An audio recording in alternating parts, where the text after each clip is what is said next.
hear the speaker from there? Yes. Veronica, can you please introduce? Okay, first of all, let me introduce Sandy Coitz. Sandy is a graduate of the University of University of Toronto, earning both her undergrad and graduate degrees in economics. She has been a small business advisor at the City of Toronto Economic Development Entrepreneurship Services for the last 7 years, helping entrepreneurs achieve their full potential from startup to scale-up phases. So let's everybody welcome Sandy. Sandy, over the phone, and we are able to hear you. Perfect. Good morning, everybody. Thank you for joining us. It's my absolute pleasure to speak with you today and to introduce you a little bit to the City of Toronto Entrepreneurship Unit and the services that we provide to business owners and residents of the City of Toronto. I'm just planning on to give you a very, very high-level brief overview of our services in hopes that I get you interested and excited enough to come out and meet with us and speak with us or email us for further information. So I will start now. Move to the next slide. I want to talk a little bit about our services that we have here. We are a one-stop source to start and grow your small businesses. We have 2 centers available to assist entrepreneurs. One in York Center, which is in the north part of the city, and one in the east area, which is our borough of Scarborough. We have advisors available to make entrepreneurs make best decisions possible. We're funded by the City of Toronto, of course, that's my employer, but we're also funded by the province of Ontario, and we have several private alliance partners as well. We serve well over 25,000 clients a year, so that's a lot of people and a lot of small businesses that we interact with. And I will tell you this year, our stats for that is going to be far exceeded. We are making a big reach in the community. I'd just like to give a few statistics about small businesses so you can really understand why it's so important to our economy. So over 90,000 small businesses alone are in the City of Toronto. Now, we do define small businesses as under 100 employees, and they employ 900,000 people, and that represents 49% of the total workforce. So almost 50% of our employment is within small business. So, which is why we like to say small business is big business here in Toronto, and why we find it so important to reach out and help small businesses. I want to talk a little bit about our programming now. We have a whole slew of programming available to entrepreneurs. Our real bread and butter is really educating the entrepreneur to help them make the right decision possible. We don't want to make decisions for you. That's not our job. Our job is to provide you with tools to educate you so that you can make the best decision possible. So some of the services and programs that we offer here is a one-on-one consultation. Okay. You can have a business idea, you can come in and have it reviewed, you can have a business plan review free of charge, which is a fantastic service. We have 4 advisors on site that you have an appointment with in advance with your business plan, and we help review it, whether it be you're submitting it to the banks for financial assistance and you want a second set of eyes. We'll review it, we'll review your numbers to make sure everything looks good so that you're putting your best foot forward. Okay? We also have guidance available, so we have a list of regulatory requirements and licensing that you might need. We have some connections to financing programs that might fit your particular industry that we could refer you to.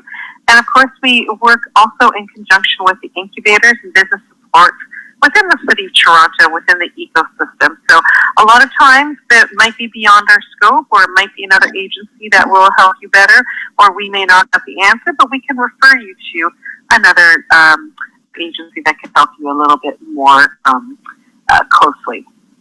And of course, we have resources. We have a fabulous mentor program that we launched a few years ago. It is fully integrated through an online system. So we don't match you with a mentor. That's for something that you would review the database and reach out to mentor and see if you can connect. We also run monthly in-person and virtual mentor group chats. So if we have a mentor that's highly sought after, they will run group chats so that you have a little more access to that mentor.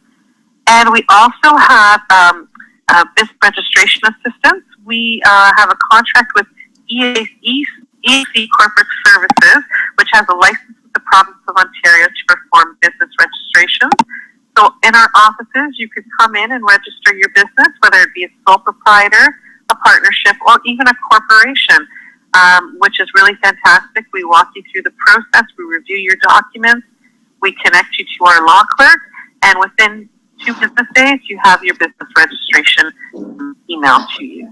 So some really fantastic resources. A little bit more about our programming. We have a great training and networking. We have interactive business boot camps. We have a whole slew of topics that you can choose from. They are all available online. We have everything from our core subjects, like how to write a business plan, how to do a marketing plan, how to do your startup financials, to ask the expert. We bring in an accountant here and somebody from an insurance company each month that can answer very specific questions. We have a very large online business training modules on our website. So if you aren't able to make it into the office, we do have some training that you can access online. We have 10 modules that take you through a basic high level, how to start your business and topics within that that you can do from the comfort of your own home, to our core subjects like how to write a business plan, sales and marketing, and startup financials, which are all available through our online training. And that's all free of charge. So you can access that anywhere at any time that's of comfort to you. In addition to that, we also do some very targeted programming. We run a starter company program. And this program is on hold right now, but we will be reintroducing that at some point this year. We're hoping for the fall of 2019, but our date is not quite concrete yet. But this is a program that provides business training, business mentorship, and a small micro grant. So that's called Starter Company, and hopefully we will be reintroducing that very soon for our residents of the City of Toronto. We also do something called Summer Company, which is a same kind of program, but this is tailored for students only.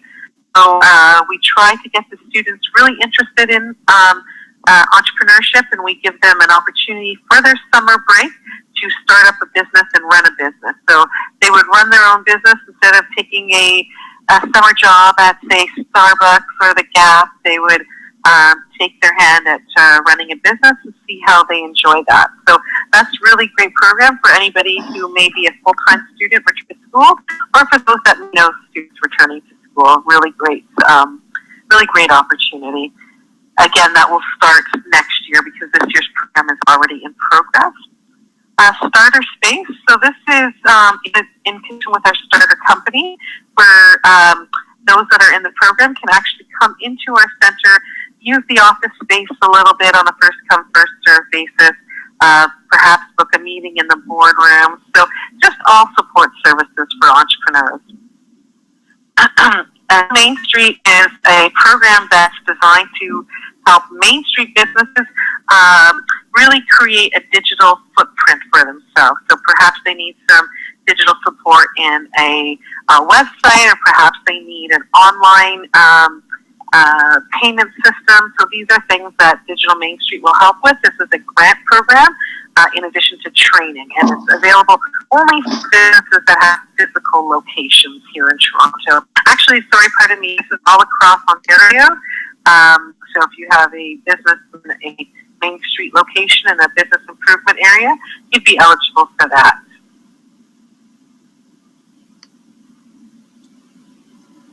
And just moving ahead a little bit here, the way we like to engage, I just kind of like to add this slide in here to give a quick visual. So we have basic trainings, training, and web-based training. This is kind of everything that I spoke about. So the basic training is kind of the core really startup, high-level, introductory stuff. And then we get into some expertise training. We have some how to start a food business sessions. We have a food and beverage specialist actually on staff. We have the Ask the Expert legal session. As I mentioned, we bring in a lawyer in every month, and he meets with our clients, and he can answer very specific legal questions. And we also do the same with an accountant.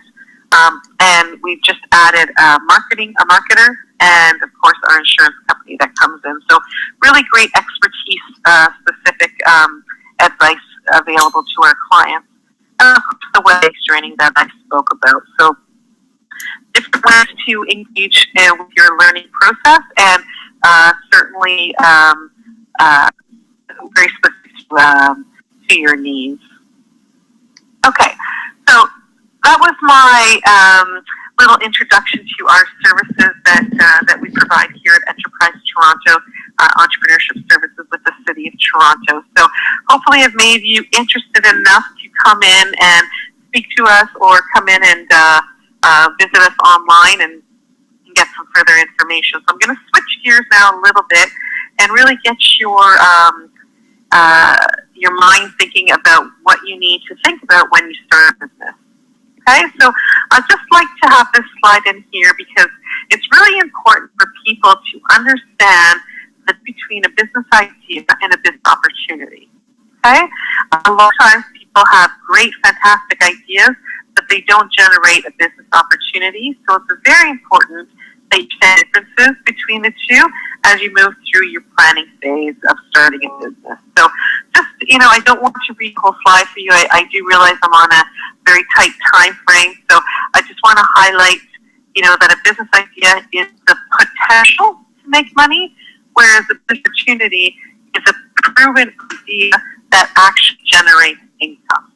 All right, so you have to go through a significant amount of planning and researching to make your idea become an opportunity. Okay, and some of the things that characterize an opportunity is the ability to make money, the proven ability to make money. Okay, you have the needed to make the business a success, and you have the desire to keep improving. But you also must have startup capital investment in order to start the business. Okay, so again, if you don't have the funds available to start the business, it's going to be very difficult to start the business. There is, of course, some funding available, but it's very, very limited and very, very specific. I'm going to talk now a little bit about how you want to evaluate that business idea to see if it's worth pursuing it, to see if it can become an opportunity. Okay, so can your idea be developed? You have to do your research, identify what's missing in the market, and decide the type of business. Is there a market for your idea? Who is your ideal customer? What type of suppliers do you need? And is my idea financially viable? Okay, so the first two that I spoke about, this kind of encompasses what we call a value proposition. What your business does, who it does it for, and why is it important, or what problem does it solve? What's the gap in the market that you're trying to fill? Okay, so very, very important that if somebody asks you, what is your business idea, within 3 or 4 sentences, you're able to tell them what your business is, who your target market is, and what makes it unique, or what problem it solves. Anything further than that, people will tend to either lose interest or it's not as concise. So you really want to nail down a really strong value proposition. I'll talk a little bit about, is your idea financially viable? What we mean by this is you really need to know your costs. I'm going to talk a little bit more about costs in the next slide, but how much money you need to get started. It's very important that you understand how much money you need to get this venture off the ground. You need to understand how to price your product or service, so evaluating your costs and your expenses and having a look at the market and what the going rate is, and how long will it take to make a profit. So that's what we get into as we call break even. Again, I'm just going to scratch the surface of these ideas in hopes of getting your mind thinking in that direction and doing that research. So really just having these 3 questions in your head to develop further is a really great first start to evaluating your business idea and making sure it actually can become a potential opportunity. Okay, we spoke about cost and I said I would get into it a little bit more. Here's a list. It's a little bit of a laundry list. It's not exhaustive. There are many more things here than what are listed in here. But these are some things that you want to think about that are not all, automatically, what's on the top of your head. Not all of us will have to rent a location. Many businesses work, a lot of online businesses work from their home apartments. Not everybody will have inventory, but there are things that you need to think about, such as licensing, permit fees, business registration, business insurance. A lot of people neglect business insurance, but it's very important to do your due diligence in the type of insurance that you may require, even for a home-based business, in terms of equipment, in terms of data safety, a whole slew of things that really should be considered. There may be some professional fees or professional association fees, marketing costs, and at the bottom we put cost of living. So some people say, well, what does that have to tie into my business? Well, really you need to know what your bottom cost, your basic cost of living is to make sure that you're also able to cover that through starting this business venture. Okay, so again, as I mentioned, this is just a small sample laundry list, but some things that you definitely want to consider. And I am being cognizant of the time. I'm going to move ahead really quickly to planning a business. Now, we really advocate for a business plan, and a lot of entrepreneurs tend to cringe at the word business plan. But really, it's actually a fabulous tool. It's actually a proven fact that when you do have a business plan, you're more likely to be successful. And one of the reasonings behind that is that you actually have a map, a blueprint, or a strategic plan, as we like to say, of how you're going to get from point A to point B. A lot of times we have this really lovely business idea with a grand dream of what we want it to become, but we don't have the mapped out steps that we need to take, again, strategic plan, in order to make that a reality. So a business plan is a fantastic tool to take the time and really think about the steps that that's going to take. Things that are included in a business plan are listed here. Again, I'm not going to read them in the interest of time, but things that I want to highlight to you is, of course, a description of the company and, of course, the management and your products and services, but your marketing and sales and financial projections and your funding demands, and, of course, strategic plans. So how you plan on actually operating this business, okay? We've put a section in there, how to make your plans stand out. And that's just really by showing that you've done the proper research. But I will tell you from experience, what stand out to me are the plans that have been properly researched and have proper financial projections. If the financial projections do not make sense and the numbers don't add up, it doesn't matter how lovely written business plan you have. It just won't be successful. All right. So again, we encourage you to come into our centers, take a seminar, review our online channels to really understand how to write a proper business plan. Take advantage of the opportunity of having your business plan reviewed free of charge, and really make sure you're on the right track. I'm going to move forward now to talking a little bit about, oops, I jumped ahead too far, pardon me. Permit licenses regulations. When we start a business here in Toronto, I often tell clients to think about the levels of government here in Canada, federal, provincial, municipal.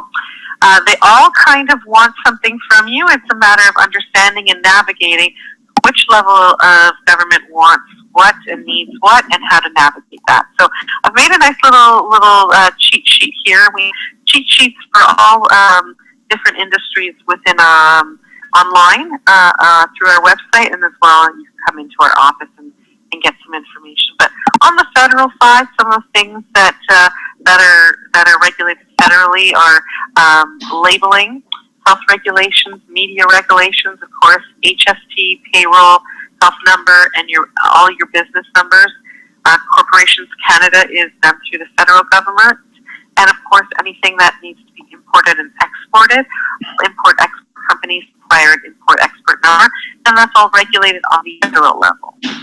On the provincial level, business registration that deal with sole proprietor, general partnership, or provincial corporations are all regulated through the provincial government. A lot of service industries have regulations that are done on the provincial level. Environmental regulations and other industries such as daycares, those are all regulated through the provincial government. On the municipal side, the operating licenses that many businesses require will be regulated on the municipal side. Things such as food establishments, personal services, mobile businesses, these are all things that require a municipal operating license. And there's a lot of businesses that do require this. Again, you can find this this information on our website under regulatory requirements, or again by coming into our center or emailing us, and we can certainly help you find the regulations you need for your business.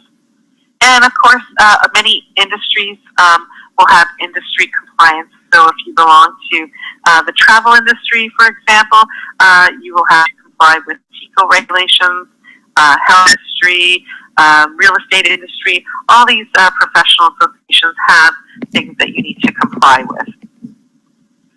So again, definitely really important, but very specific according to industry in each business. So these information can be very, very useful, and our office and our staff are here to help you navigate through those. The next thing I want to talk about that I get a lot of questions about is business registration and understanding the difference and the choices. So really there are three choices that we have. A sole proprietor, which is one person. It's the most basic form of registration, where the business and the person is one. There's no separation of legal assets or financial assets. A general partnership is the exact same thing, but it's with more than one person, so between 2 and 10 people. This type of business structure is very easy to set up. It can be done online. It is good for 5 years. And it's very, very quick to set up. You would be taxed at the personal tax rate when you file income taxes. There's no separate income tax filing for the businesses. The corporation, when we set up a corporation, you're setting up a separate legal entity. So therefore, there is separation of assets and separation of liability between the owner and the business. And this being a separate legal entity does file income taxes on its own. So the company will file independent income taxes, and the owners will file separate independent personal taxes. It's definitely worth having a conversation with an accountant about what's the best legal structure for you to register your business. A whole other gamut of things to consider, but in the interest of time, I'm not going to speak too much about that. But these are the choices that you have, and definitely worth a conversation to make sure that you're making the best possible decision. So I'm going to forge ahead here and talk a little bit about marketing and how important it really is to understand who your product is for and to know your market. So what is market research teaching you? When you do your market research, you want to know how big of a market size there is. What are the trends and who are the players? Okay? You want more information on your customers. You have to be able to determine the proper pricing, and you want to, of course, figure out what your competitors are doing, what they're doing good, but more importantly, what they're doing not so good at, so that you can take advantage of that. All right?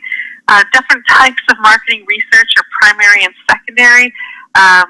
Again, your primary research will be, the right at the top of market size, the trend players, and secondary would be a much more high-level type of research to do. So Again, marketing is very, very important. Market research is super, super important, and knowing who your customers are very specifically. It's very, very common for entrepreneurs to say, well, everybody is my customer, but that is in fact one of the biggest detriments that you can do as an entrepreneur is to identify everybody as your customer. You have to very specifically narrow down who your client is and figure out the best way to reach them through marketing. I'm going to forge ahead now, going at superhuman speed. We're going to talk about financing for startups. Okay, how does it work? Well, of course, there is personal assets, which 99% of all businesses start at. There are loans, bank loans, business loans. There are grants, tax credits, angel investors, and crowdfunding. These are all ways that you can use to finance business. There is often a very large myth that government grants are largely available. This I want everybody to be very cautious about. There are grants that are very specific in terms of industry, and they're very specific to what is done with the industry. So, for instance, there are certainly tax incentives for technology and innovation, but there isn't grants for things like restaurants or hair salons or things like that. So the grants, the large grants that are often this mythological creatures are very, very specific according to industry. Now, you have heard me speak earlier about the Starter Company program, and we do make those grants specific to industry owners, but they would be open to everybody. So those micro grants are much more accessible. So I just wanted to make that well known as well. So different ways to fund your business, but you really have to make sure that you have a fair bit of personal assets that you can actually use to start up your business. I'm going to talk a little bit more. I think I put this slide actually in the wrong slot, but we'll just go back to marketing and sales. Do you need a marketing plan? What do you include in your marketing plan? And the answer to these questions is absolutely yes, you need a sales and marketing plan, because you have to know the best way to reach your consumer. How are you going to reach your consumer? Who's the best way to reach them? If your consumer or your target market is say the younger generation, then you're certainly going to look at social media. If your target market is more of the senior age, then you're going to really reevaluate how you're going to market those people. So again, a little list here of things to include in your marketing plan and some efficient sales techniques. Again, I want to reiterate that we have training courses on sales and marketing, both online and in person, along with the Ask the Expert with a Marketer. So again, this is just to get your mind thinking, hopefully excited, and again, come and visit us and have a look at our services that we have to offer. I spoke already about insurance, but I'm going to just highlight again the type of insurance that you need or that you may want to look at. So there's property insurance or business interruption insurance, vehicle insurance, life, disability, and the list goes on. I'm quite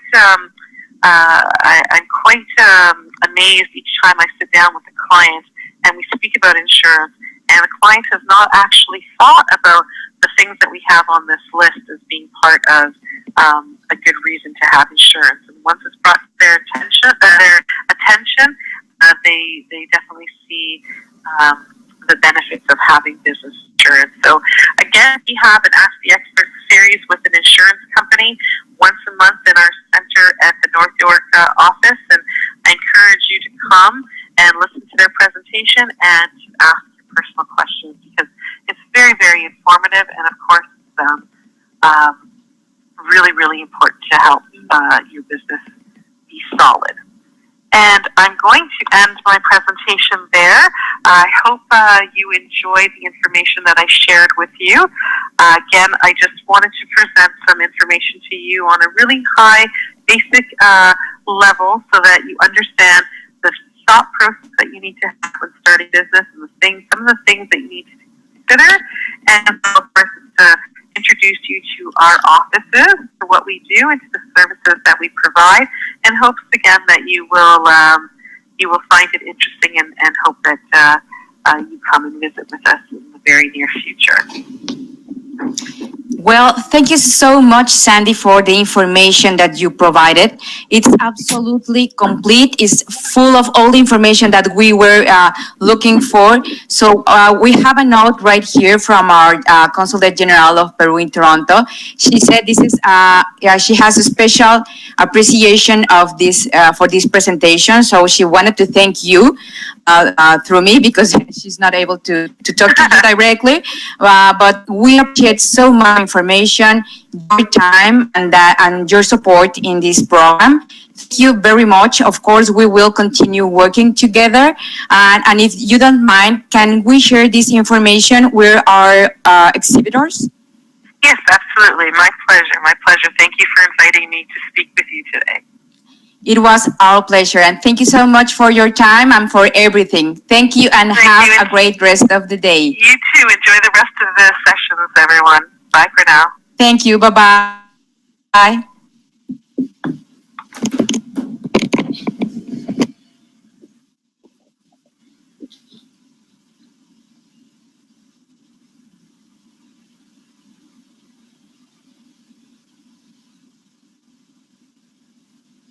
Enrique, no te escuchamos. Me parece que estás en Yes. silencio.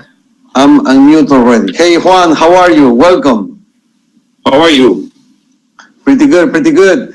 Hey, Veronica, we had a very good presentation from Sandy, actually very well developed, and a lot of insights about how to establish and develop a company or a business in Toronto.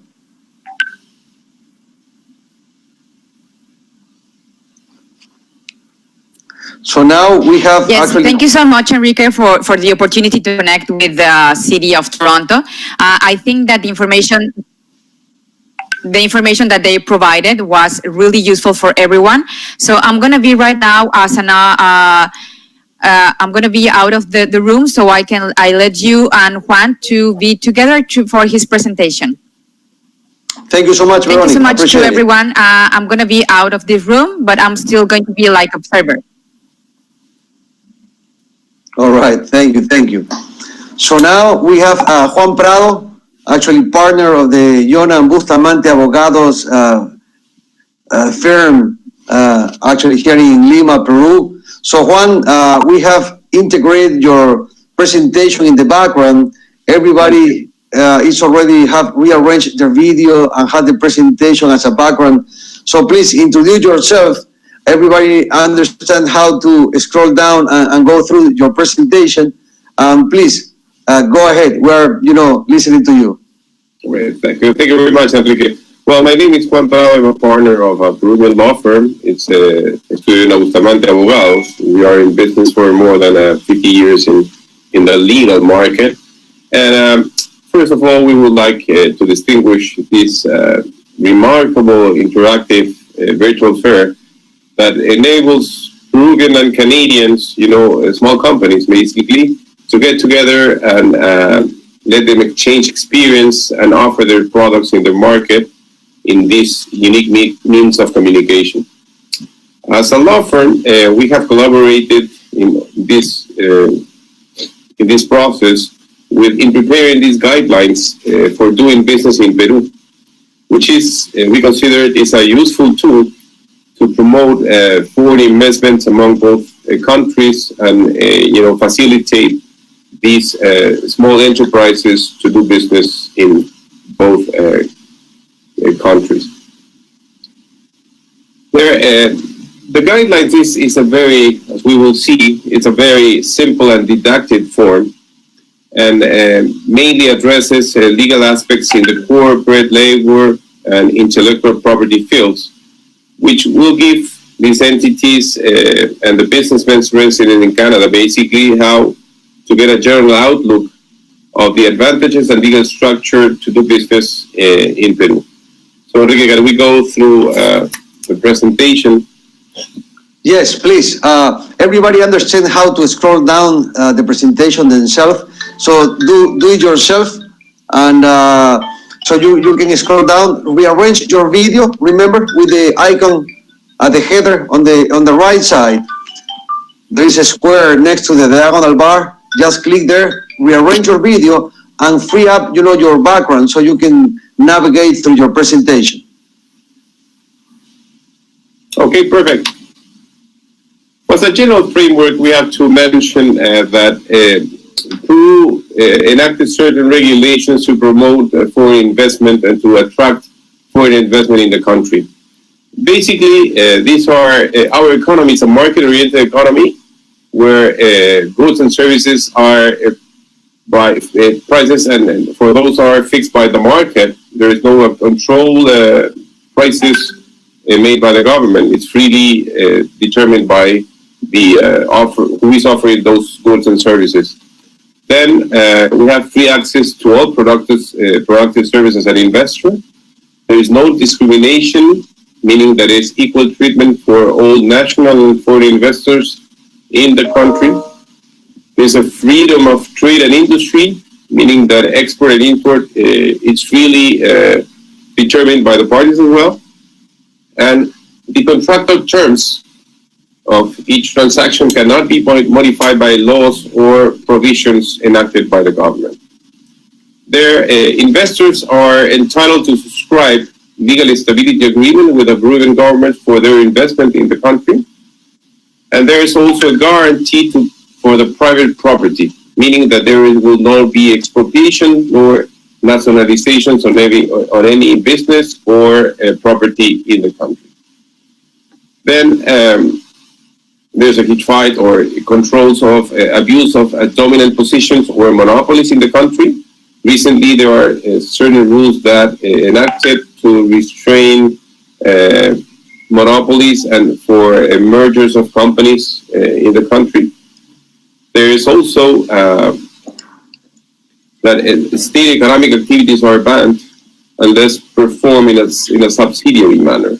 That means that the government won't get into any economic activity that it's reserved for the private sector. Then we go, which are the specific guarantees in favor of foreign investors. There's a guarantee to the right of free possess, use, and foreign currency in the country. That means that any person or entity can use local or foreign currency in the country without any restriction. And to send abroad, the same amount of money or in any currency that they need to transfer abroad without any restriction or previous authorization. Therefore, there is a right to use the most favorable exchange rate available in the exchange market. That means there is a no exchange control market for the transfer of local currency to foreign currencies. There is also the right to freely re-export any capital investment. It's a freely mechanism that if you import certain goods, you are allowed or entitled to export them in the same way that they were imported in the country. There is a free also hiring of technology, remittance of royalties, for sure after having paid applicable taxes in the country. There's a right as well to receive all the profits and dividends after having paid for sure the applicable taxes for those specific things. There is also a right to contract investments, insurance abroad. You can hire even insurance in the country or through international insurance firms. There is also an unlimited access to domestic credit. So there's no discrimination there also in the access of credit in the country.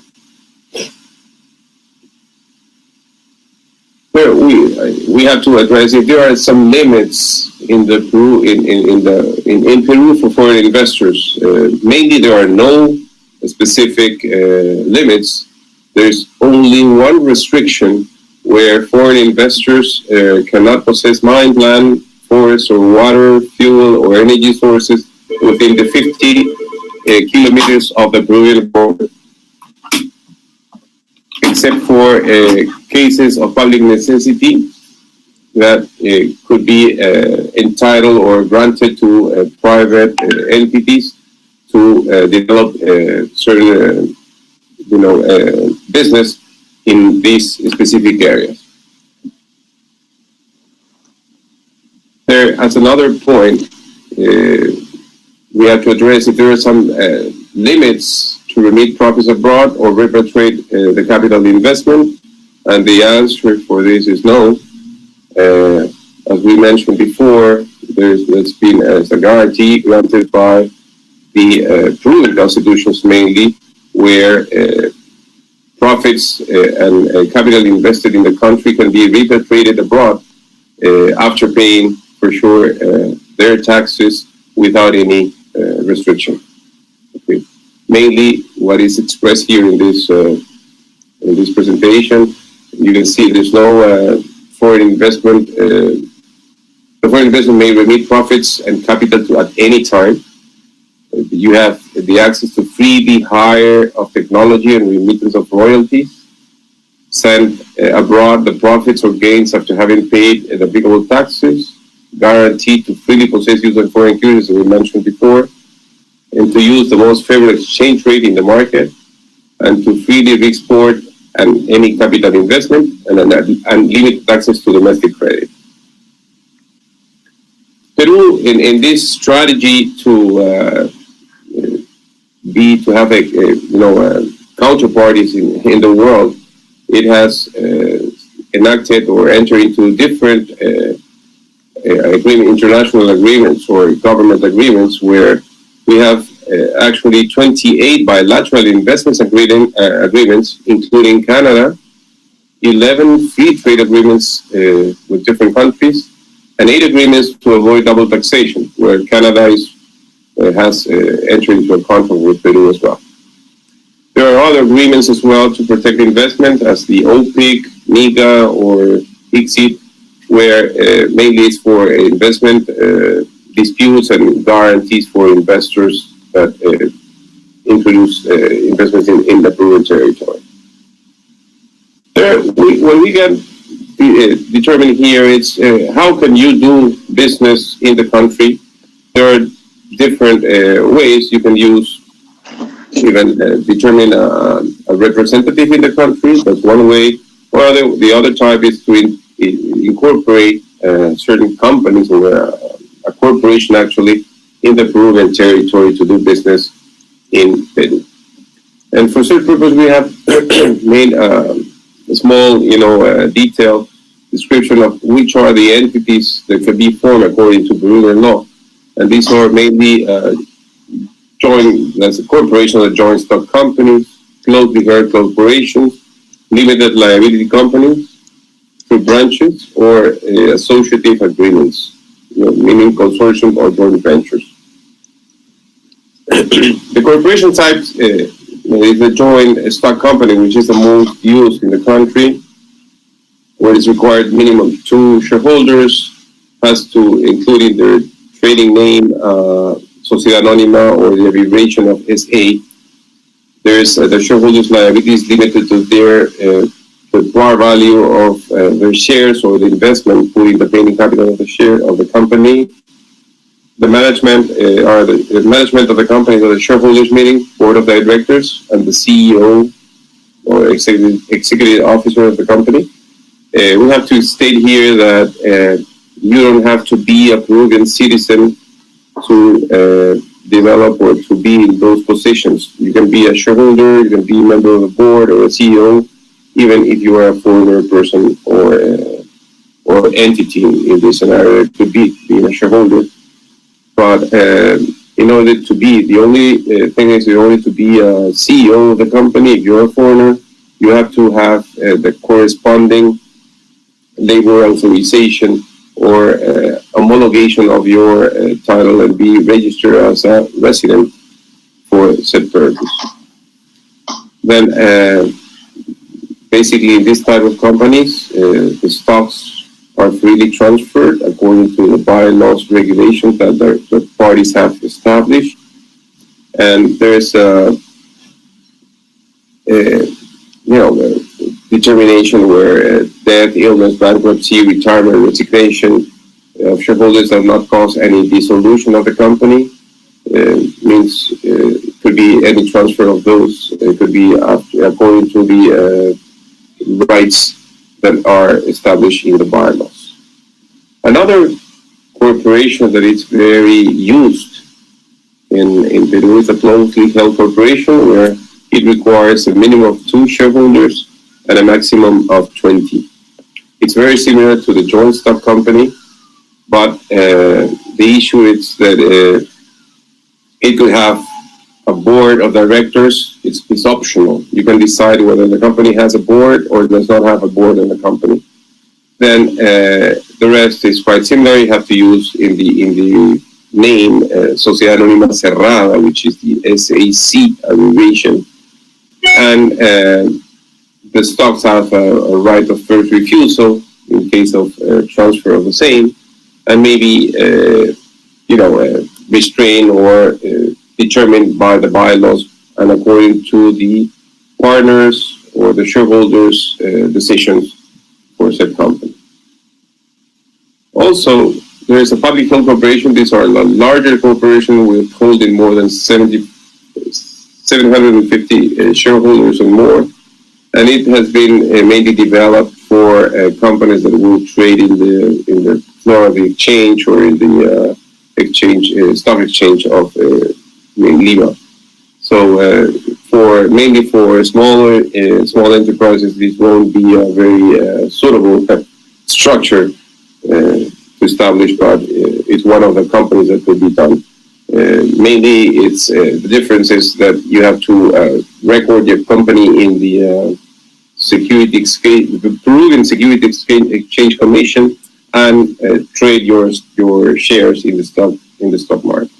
And any transfer of shares should be done through a stock brokerage firm. The other type is a limited liability company. That it's very similar to the closely held corporation. The difference here will be that it's managed by the shareholders meeting and a general manager. It doesn't have any board of directors, and another difference will be that the shares are transferred through a public deed and have to be admitted first in a shareholders or partners meeting, and then register in the public registry of the company. Then another way of source to do business is to branch your company. In case it's a Canadian company, resolve to establish a branch in the Peruvian territory, and that doesn't mean that it's not a new entity. It's just like an arm in the Peruvian territory and do exactly the business that the corporate resolution has established for that branch. And you have to assign a capital or a paid-in capital for that branch, and it can do its activities once it's registered in the public registry by appointing a permanent legal representative in the country. And the last mechanism that you can use are associative agreements. That means consortium or joint ventures with local parties, and you can determine the way that you can do business and who will contribute, which party will be contributing its source for developing the SAC business. Okay. Then what we have established here, it's a very small or description how to set up a company. As we mentioned before, you have to choose the best vehicle or a corporation or type of mechanism that you will determine for your own business that it's suitable for your business to do in the country. Means a corporation, limited liability company, joint venture branch, or any other type. Then you have to prepare the articles of incorporation, open a bank account in a local bank, and make the payment of the paid-in capital of the company in order to register the same in the public national registry. All corporations are registered in a national registry, and once they are registered, they can operate and do business in the country. Okay? Then after this registration has been obtained, you have to obtain your RUC, which is the taxpayer number or taxpayer registration, which is the number or the code that you are given as a taxpayer. Then you have to formalize your books, your corporate books, and in the case maybe you have to register your foreign investment before Proinversión, which is a governmental entity that registers the investment, the foreign investments. This registration is not mandatory, but we encourage the investors to do the same, since it will register the amount of the investment, and when the case you want to repatriate your own investment, you can have a registration or a document where you have a certification that that's the amount of investment that you brought in the company, in the country. Okay. Then we can go to another different area, which are the labor. We'll go briefly, which are the labor benefits and obligations of workers in Peru. No, the general regime, you see working contracts. We have a trial term of 3 months for all workers, and the work day also is 8 hours a day or 48 hours a week. Vacation 30 calendar days for each complete years of services. There are legal bonuses, it's 2 salaries, annual salaries plus 9% per year. And these are granted on a national holiday, which is in July, and in Christmas, this December.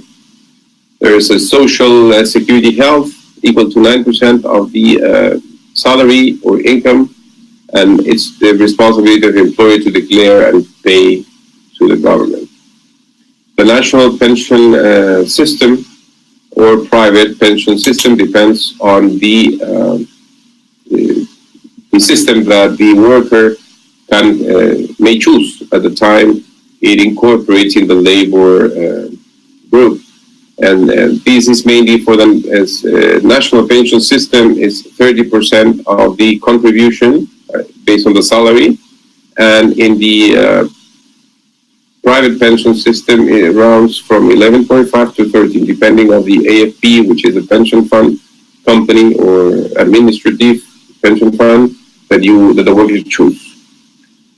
There is also in this system a family allocation, which adds to 10% of the minimum vital remuneration, which in Peru right now is 930 soles, which is around 200, close to $300. And there's also a compensation from time services, which amounts is equal to 1/12 of the remuneration for each complete calendar month, and the fraction is compensated by 1/3 of the same. Okay. There's also participation of workers in the profits that fluctuates between 10, 8, or 5% according to the economic activity. And this participation of profits is granted to workers in companies that have more than 20 workers. Okay. There is a maternity leave, 49 days of rest, and 49 days for pre and post rest for maternity. There's a night shift as well. It's a surcharge of 35% of the valid month minimum remuneration. And the night shift runs from 10 p.m. to 6 a.m. Then, as mentioned here, is the arbitral dismissal. there, in case you dismiss or employee, he has a right to compensation equal to one half of the monthly remuneration for each complete year of services, with a maximum of 12 remunerations. The retirement age is for women is 65 and it's 65 and 70, but you can retire at 65, but you can continue working up to the age of 70. There is also, in the labor side, there are some specific rules for micro and small business regime. Well, we have to set up here, which is when we are in front of a micro business and a small business. This counts that when you have annual sales up to 150 weekdays, which is the tax units. Each tax unit is 4,200 soles. That's around $1,300 approximately. And that's micro. And for a small business, the annual sales is higher than 150 tax units, but less than 1,700 units. In this scenario, the current minimum vital remuneration is 930 soles. You cannot pay any worker less than that. The working hours are 8 hours for both. You have a weekly and holiday rest for both.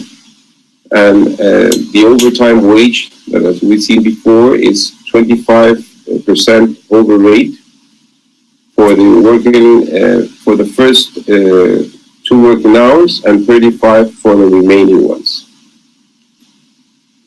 Here, as a difference with the general labor terms, it's the minimum holiday rest is 15 days, and in the general working rules are 30. So that's a difference. There are some the next here there's some micro in the regime. The social security here it's a comprehensive health insurance is free. It's granted by the government for both of them. And for the small, you have to pay, the employer has to pay 9% of the remuneration of the income. And then the social security coverage and the system with a pension plan for both.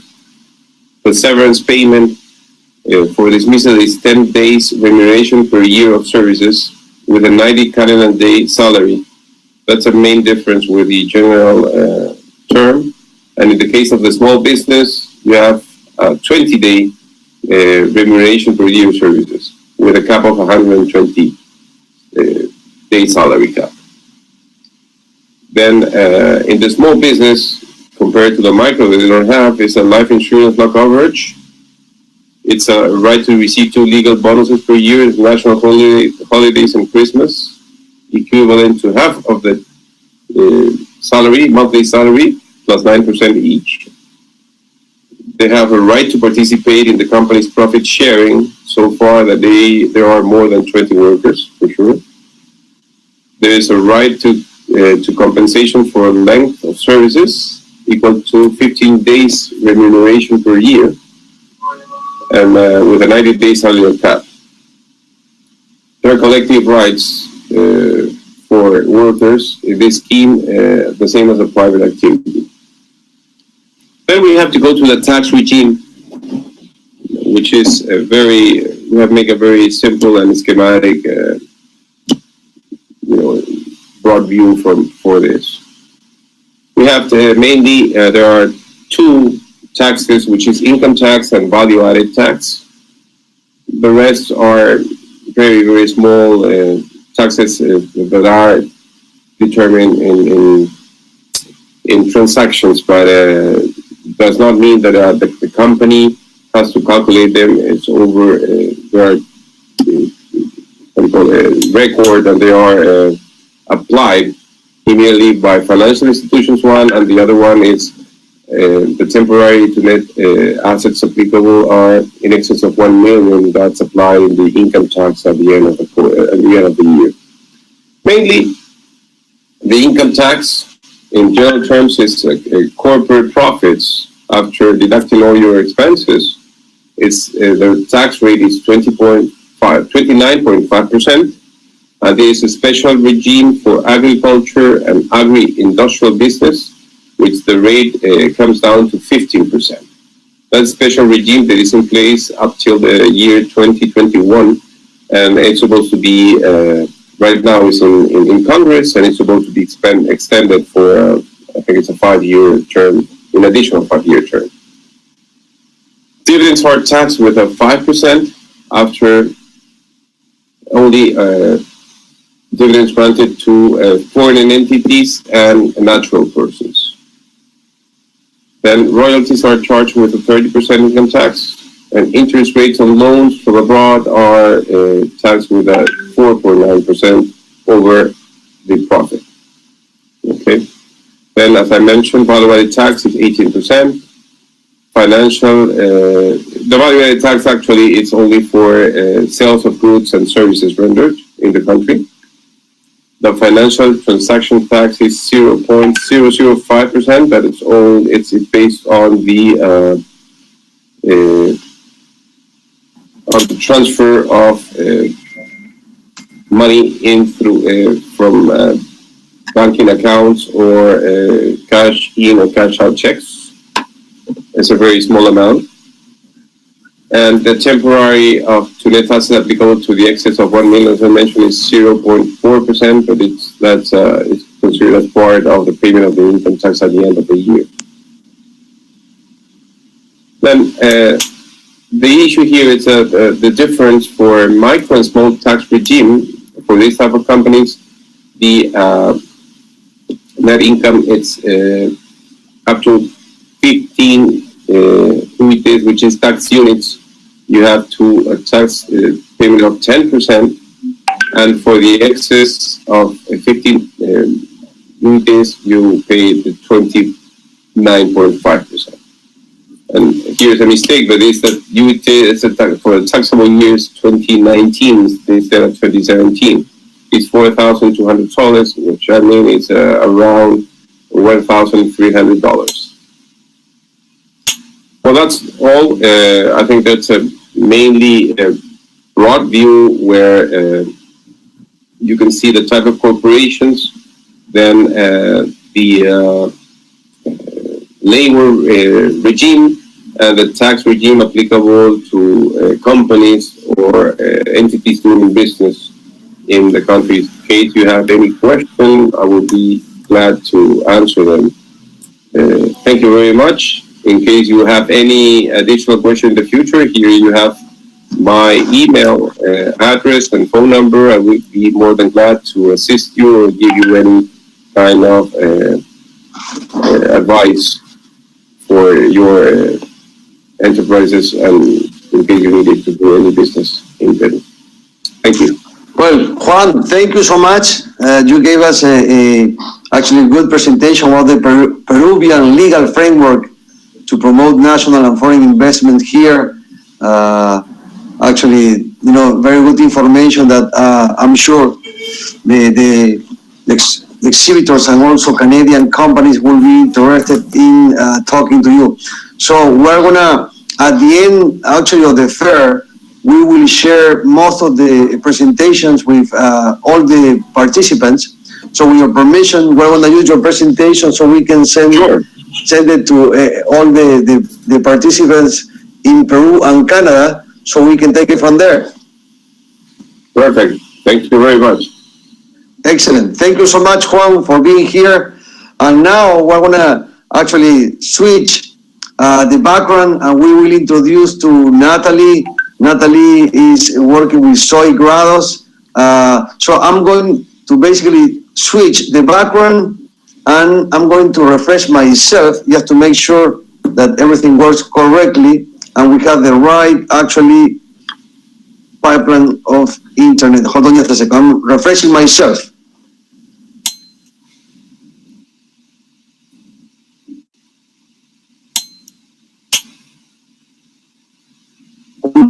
I see you.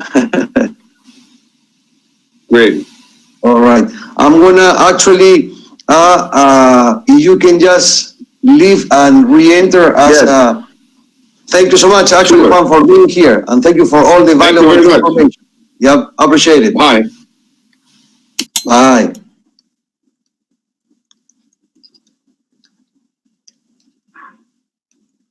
Okay.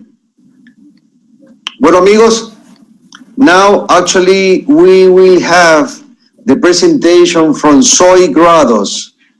I have switched the background from, with the presentation from Juan Prado, and we are watching Soy Grados. And Natalie is going to make the presentation in the next 30 seconds. So just let's wait a little bit. She's actually signing in as we speak. Hold on just a second. Also, Soy is one of the participants of the fair, the interactive fair, and we will be connecting with them very quickly. What they do is they produce and sell babies' clothes for boys and girls.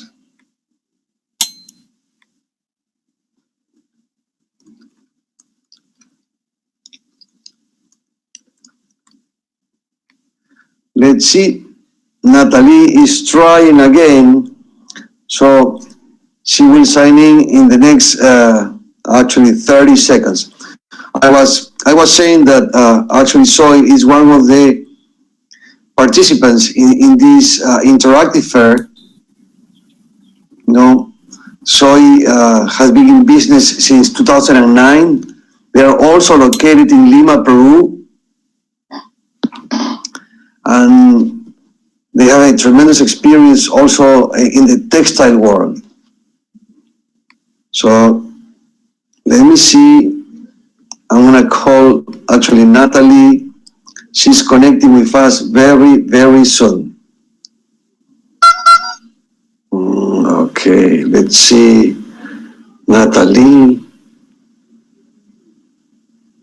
Okay. Just giving us, let me see.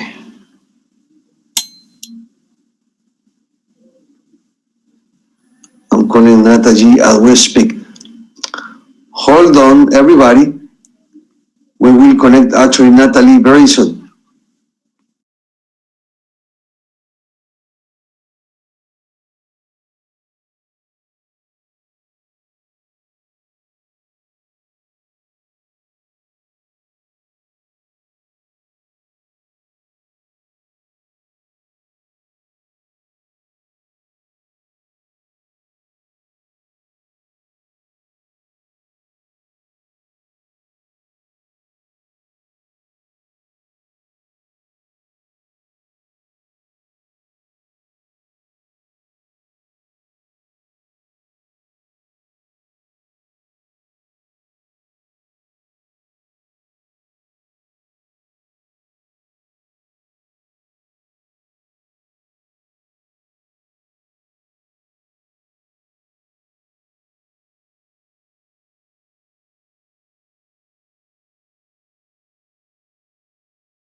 Sorry about that. I was saying that a soy brand, was created in November 2009. They are located in Lima, Peru, And Natalie is coming very, very soon. She's trying to connect. She's entering and signing in as a speaker. So she should have her very, very soon.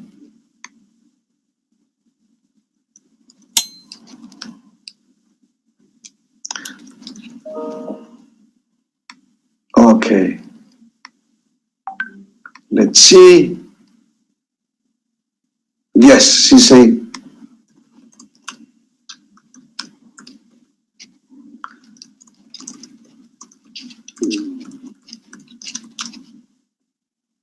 Okay. She's signing out and signing in as a speaker very, very soon. For the first time, for people who is entering into these rooms for the first time, sometimes the first time, it's a bit difficult, but once you understand how this system works, it's very, very easy. Actually, it's intuitive, muy intuitivo, and very friendly, easy to understand, how actually works, all icons in here, and a tremendous, actually, a tool. Hold on, she's saying,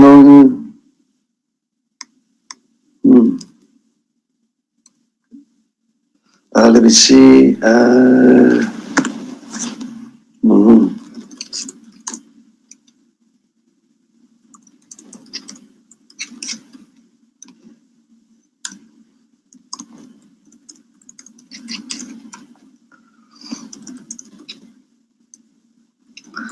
Okay. She having some difficulties to sign in. So in the meantime, I will start introducing, the company. Well, the website is already, in the background. So if you rearrange your video, you can definitely navigate through the website, and you can have access to their different, line of products. I can see that they use Peruvian cotton, very soft, fresh, and anti-allergic material, which is great for little babies, for girls or boys. I see beautiful pictures, and I can see that, they have a good delivery system that arrives in the next 24 hours, which is good. Also, they have developed a system that you can, call them, and now also, they have their own interactive digital media room, so people can connect directly with them, and they can actually talk to them. Oh, let's see. Natalie, can you hear me?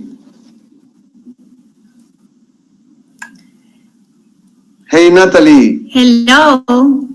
Okay, great. Hi, Enrique. How are you? Good. So do me a favor. If you can rearrange your video, you know how to do that? I showed you that, I did it yesterday. Well, everybody can see your website. So your website is in the background. If you want to go through your website, or you just want to talk to us about your brand, or you want to show your products that are in the video. So it's all yours. So everybody's listening to you, Natalie. Introduce yourself, please. Okay, perfect. Thank you. First of all, I would like to thank you to let us have this great opportunity to be on this platform to introduce our company, Sois Grado, and also to be able to contact some potential Canadian providers. I will talk a little bit to introduce the company. We've been on the market for 20 years. We have that experience on the textile manufacturing marketing. And we specialize on babies and children's clothes, also knitting and woven garments. And on baby, we run sizes from 0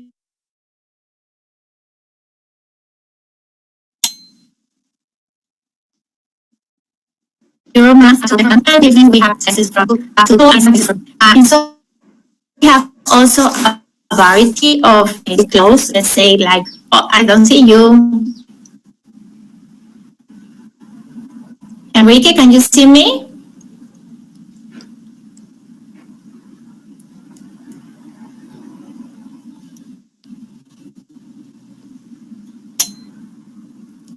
Can you see me, Enrique? Enrique? Hello?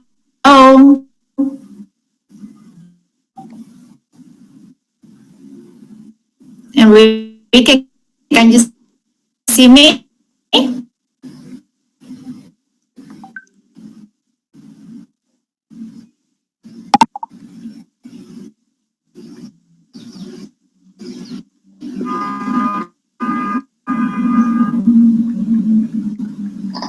Enrique? No, Natalie, I cannot hear you now. But please continue with the presentation. Enrique?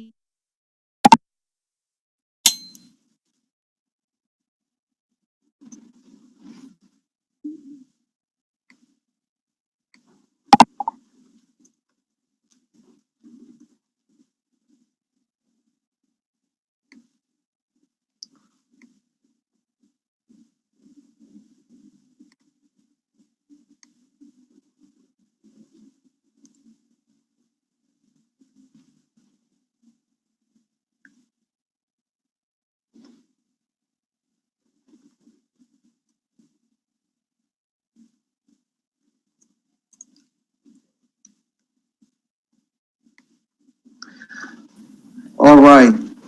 When Natalie is going to refresh herself, she's been having some internet also limitations this morning. Can you all hear me? Veronica, can you hear me? Juan? Okay, great. So let's see. Okay, thank you so much. Let's see how Natalie refreshed herself. Okay, good.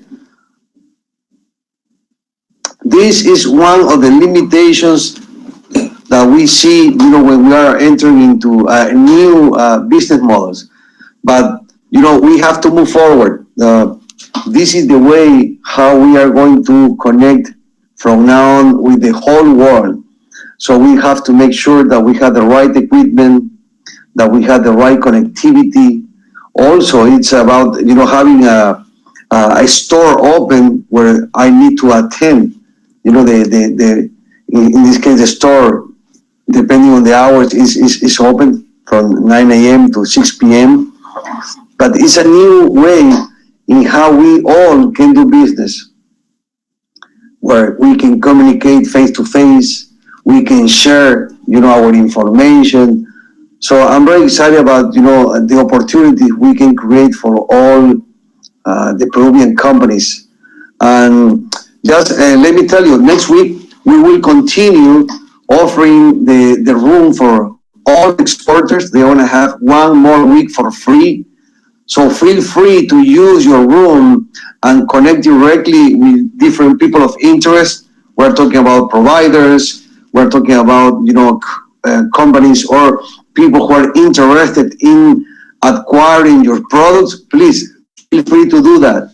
Of course, the Canadian team will continue, talking to all the companies that they have established a relationship, so we can connect you, of course, through the email, but eventually face to face with them. So it will continue to happen. We will continue pushing the fair. This afternoon, we will have a resume about the fair. We will talk about, a few tips that we are going to share with everybody, so you have a better idea about how to do business in this way in a digital era. But congratulations to all of you. We are leaders. We are pioneers. This is the beginning of a new way to do business, and I'm excited. I think this is going to help a lot in several ways. And of course, we are learning, all of us were learning, and we know that in the near future, Peru can lead, the export through this type of digital solution, so we can connect Peru with the world. We've been talking to all the exporters this week. We're going to talk to them through the weekend, because we want to hear and understand, their needs. Natalie's coming. Hola, Natalie. Hello. Hi, Enrique, we're back. Can you hear me now? Yes, I can hear you now. So. Okay, so I continue? Definitely, please go ahead. Okay, so I was explaining like soil garments are made with natural fibers of Peruvian cotton, such as Pima cotton, natural and organic cotton, and also we carry some garments with alpaca blends and other materials too. We have a variety of garments such as pants, dresses, pajamas. We also do bodies, t-shirts, shorts, skirts, coats. And right now we are working on a new collection. We call it a monarch butterfly, inspired of this butterfly. And that is a colorful transformation and evolution. Let me see if I can show you some of our garments, sample of the collection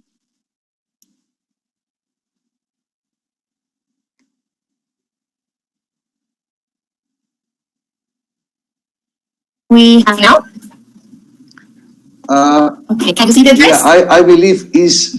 These dresses I had. I don't know if Continue. Able to see the detail of the dress that is handmade, and you see the details of the hand painted and the hand embroidery.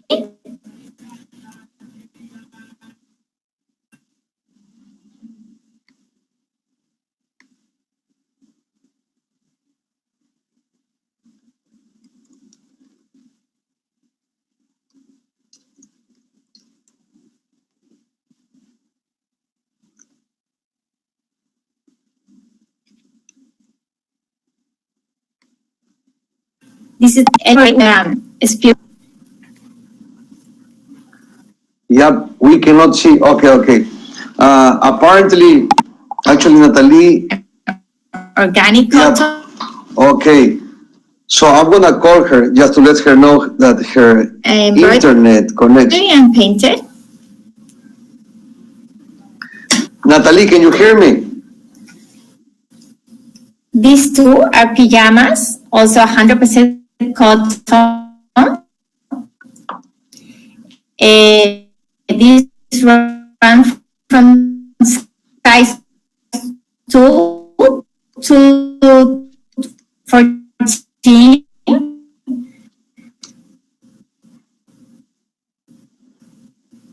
Also is 100% cotton pima.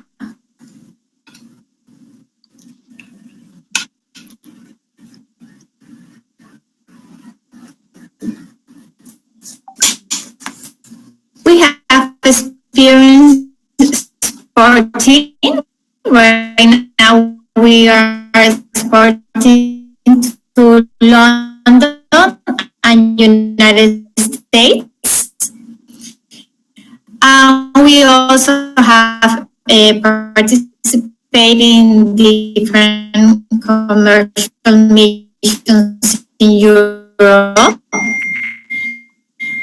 And we also go to different fairs, such as Playtime in Paris and Bubble in London. I think this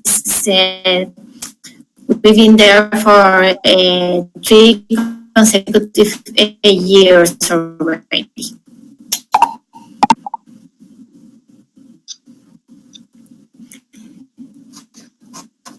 Yeah, this is all more about what we do.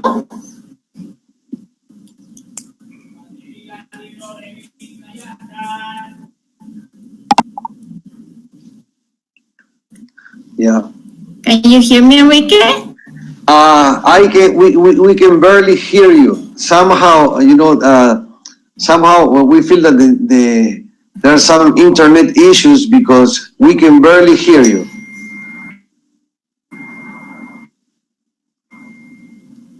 Yep, I see right now looking at the chat that the people cannot hear you that well, unfortunately.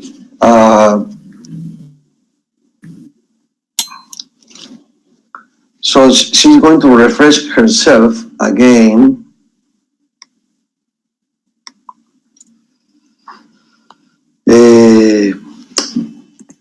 Sometimes, for example, when people work from home, they think that they have a good internet connection. But when you, let's say they have like a 20 megas or 30, even 40 megas, but when you have like a 3, 4 laptops or 4 cell phones at home, all of them are using the internet simultaneously. So even you have 30, 40 megas, your internet connection goes down. So we have a few tips for people and small businesses that they do business from home, which is great. But one of the things that we have to invest is in good equipment and internet connection. So our connectivity is always fluent. So we can connect from anywhere at home. We can be in the third floor, in the second floor. The idea that we can connect with our customers, with our clients, anytime, anywhere. So there are, some tips that we will share with all of you this afternoon, because the first continues actually in 30 minutes. Exactly, fiber optics. Well, fiber optics is already available in some areas. The grid for the fiber optic in Peru is already there, but still they are working on the last mile, how to bring the fiber optic at home, how to bring fiber optic, to the schools. I know it's going to happen when we all have fiber optics. This is going to flow, very easily. We are going to have a tremendous communication. We are not going to have this type of situations where people don't have internet access. So it's happening. It's happening. We believe that, for this, I can see that Lobo Black in Peru, they work with Kipus. All right. Well, you can share with us that information will be wonderful, because yes, I agree. Having a good internet connection for this type of business is it was a joke. The Kipus. Sorry about that. I thought that it was a Peruvian company, but yes, the Kipus. They used to transport actually everything from the coast to the Andes. All right. So Natalie is trying to reconnect, but I was saying, that in this type of line, this type of business, when you work from home, people think that because they've been, being able to connect through, a website or being able to chat at home, everything works fine. It's not like that. We need more bandwidth when we do this type of actually of work. We need more bandwidth so we can communicate very fluent with our customers all over the world, because that's what we can do. And actually, it's a tremendous opportunity. Work from home, working from home or home-based type of businesses is not for everybody. You have to be, you have to set up at home an office well connected where you have all your equipment, your devices ready. I will put a specific network only for your business besides actually the internet from home. I can see that Natalie is coming back. Hello, Natalie. Hi, can you hear me now? Yes, we can hear you, but unfortunately, somehow the internet connection is not the best, so people cannot hear you well, and your video, for example, is freeze. I don't know if people from other parts of Peru, because we have people from Arequipa, they can see and hear Natalie. Lobo Black, can you see Natalie well? For example, can you see me moving? I see you perfectly. I just want to make sure. You break up a little bit when you talk. I can see you perfectly. You break down a little bit when you talk. And also on my side, I see the video very clear. Aha. All right. Can you hear? And can you see me? Yes, go ahead, Natalie. They can hear you. I see you perfect. Okay. Yeah. Well, I don't know until when you were able to. Should I start all over again, or I think we break up when I was showing all the samples from the new collection, or when? Go ahead. Go ahead. We are listening to you. Enrique? Hello. Yes. Hello, Enrique. Yeah.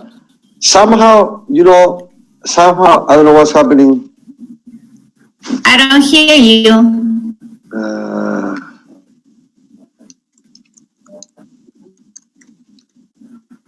Okay, but I was asking you, where should I start? I think the last thing we're able to see was when I was showing yeah.